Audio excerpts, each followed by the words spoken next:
Mogeni gavana ma Bungoma Kenneth Lusaka oyogo wadgi Noah Lusaka ma masira mar ndara ninego bang' nyamburko mare tumore gi tingni moko ariyo e apaya ma Kamukuywa Chesamisi.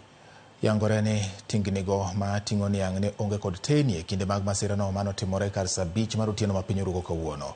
Ka oyango masirano, gavana Lusaka okone owadgi ni Eric dok pacho e kinde manotumore gi tingnigo.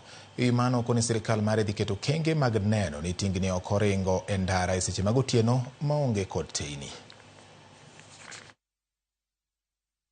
Lazima tukue na sheria fulani, sababu matrela zimekuwa zinaendeshwa usiku, hazina mataa, hazina reflector, na imekuwa hatari sana kwa watu wengine ambao wanatumia barabara. Kwa hivyo kama county nafikiria tutakaa tuweze kuona ni hatua gani tutachukua, hata kama ni kuweka masaa ile natakana wasafirishe miwa kama ni vijana, ikifika masaa fulani waweze kusimamishwa hadi asubuhi wakati wanaanza kuona. Nekoromogi wadhi nyime kod weche mamoko bende kama